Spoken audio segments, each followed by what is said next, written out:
사실 서로 이렇게 눈치를 좀 보죠. 쟤는 어디를 쓰고 있나? 난 너 어디를 쓸까? 1년차가 왜 힘드냐 하면 보통의 과들 기준으로 했을 때 대학병원 스텝이라는 것이 그냥 뭐 정말 잘하기만 한다고 되는 것이 아니라 3, 2, 1.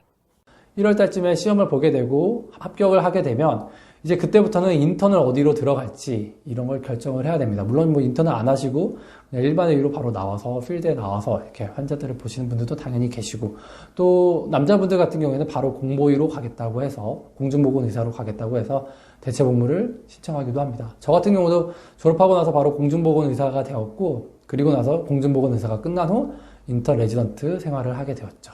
그리고 이게 인턴을 하게 되면은 방금 말씀드렸듯이 인턴 1년을 하게 되면서 여러 과를 돌게 됩니다. 보통 한 달에 한 번 정도의 과를 돌게 되고요. 그렇게 돌면서 자기의 적성에 맞는 과를 경험하게 되고 또 지원을 하게 되고 하게 됩니다. 이게 이제 인턴 생활은 참 뭐 사실은 너무 힘들기도 한데요. 또 재밌기도 합니다. 인턴 그러니까 뭐 한 몇십 명에서 뭐 아주 큰 병원들은 100몇 명이 넘는 200명 가까이 되는 인턴 선생님들이 다 동일한 신분이죠. 인턴 선생님이라고 해서. 그러니까 과가 다 다르지도 않고 다 동일한 신분으로 해가지고 그 인턴 생활을 하게 되는데요. 여러 가지 에피소드들이 사실 되게 많은 때가 바로 인턴 생활이지 않을까 생각이 듭니다.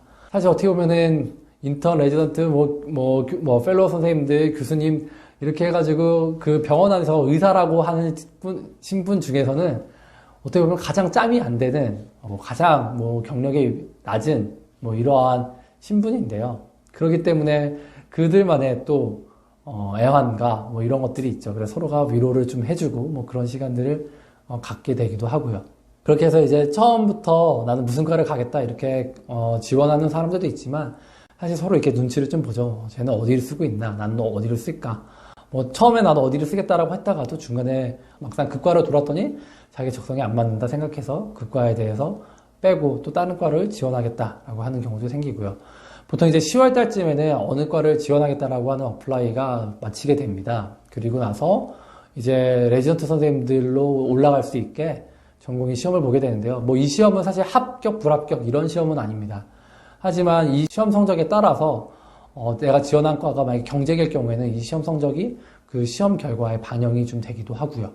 그리고 레지던트가 이제 무혈 입성을 하는 경우도 있죠. 1대1 혹은 그 모집자 대비 지원자가 좀 적게 될 경우에는 무혈 입성을 하기도 하죠. 하지만 경쟁을 하는 과의 경우에는 이 시험, 레지던트로 올라가는 이 시험도 되게 중요하고요. 또 인턴을 어떻게 돌았나, 인턴에 대한 평판, 그리고 인턴 점수 이런 것들도 굉장히 중요하고요. 내신도 영향을 주게 됩니다. 네, 이런 여러 가지들이 다 고려되어져서 이제 레지던트에 합격을 하게 되면요. 그야말로 이제 1년차, 정말 힘든 그 1년차 시절이 시작이 되죠. 1년차가 왜 힘드냐 하면 보통의 과들 기준으로 했을 때 그때 주치 역할을 하기 때문입니다. 처음에 정말 잘 모르는 시절인데요. 주치를 하면서 배워가면서 혼나기도 정말 많이 혼나면서 그러면서 이 주치 시절을 보내게 되고요. 사실은 지금은 전공의법이 통과가 돼서 저 때만 하더라도 사실 전공의법이 제대로 시행되지는 않았던 것 같고요. 그런데 이제 전공의법이 통과돼서 지금은 이제 주 80시간, 사실 주 80시간도 다른 직종에 비해서는 굉장히 길게 일을 하는 거긴 하지만 잘 지켜지고 있는 걸로 알고 있는데요. 그래서 근데 이제 저보다도 조금 더 선배들은 사실 1년차 때, 2년차 때까지는 정말로 이제 병원에서 거의 살다시피 진짜 힘든 과들은 경우에는 진짜 1년 중에 몇 번 밖에 나가지 못했다 이런 말씀 하시는 선생님들도 계시고요. 정말 힘들게 수련을 받으신 선생님들이 꽤 계십니다. 이제 그렇게 3년차, 4년차, 이제 말년차가 되면요. 이제 좀 약간 많은 것들도 알게 되고 또 이제 앞으로의 진로를 모색하기도 하고요. 옛날에는 이제 4년차에서 거의 끝났었는데 요즘에는 이제 펠로우라고 해서 전임의 선생님들이 이제 레지던트가 끝나고 나서도 1년차, 2년차, 또 3년차, 또 길게는 N년차 이렇게 하시는 분들도 계십니다. 이제 교수 스텝을 밟고 싶어서. 하지만 이제 대학병원 스텝이라는 것이 그냥 정말 잘하기만 한다고 되는 것이 아니라 TO도 나야 되고요. 여러 가지 고려해야 될 부분들이 많이 엮여져서 펠로우를 계속 하시다가도 결국에는 이제 스텝을 못 하시고 교수님을 못 하시고 나오시는 분들도 계시고요.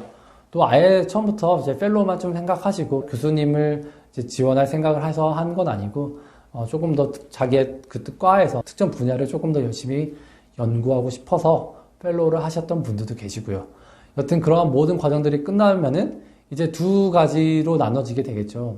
병원에 계속 남아서 스텝으로 병원에서 교수님으로 계속해서 연구하시고 또 후학도 양성하시고 또 환자들을 진료하시는 그러한 분들이 남게 되고요. 또 저같이 많은 선생님들은 사실 이렇게 로컬에 나와서 임상적으로 진료를 하게 됩니다. 네, 아주 간단하게 그냥 제가 머리에 생각나는 대로 한번 쭉 읊어봤는데요. 제가 사실은 의대를 졸업한 지도 벌써 10년이 넘어가고 있고요. 또 레지던트도 마친 지가 벌써 한 3, 4년이 지나가고 있기 때문에 그 와중에 또 꽤 많이 바뀐 게 있지 않았을까라는 생각을 해봅니다. 일단 제가 아는 범위 내에서는 지금 같은 얘기들을 좀 여러분들께 전해드릴 수 있을 것 같고요.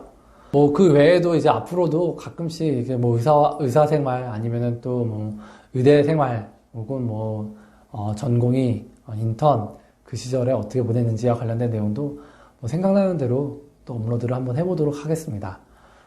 영상이 마음에 드셨나요? 영상이 마음에 드셨다면 좋아요와 구독 그리고 알람 설정까지 부탁드립니다. 이상 다킴TV 다킴이었습니다. 감사합니다.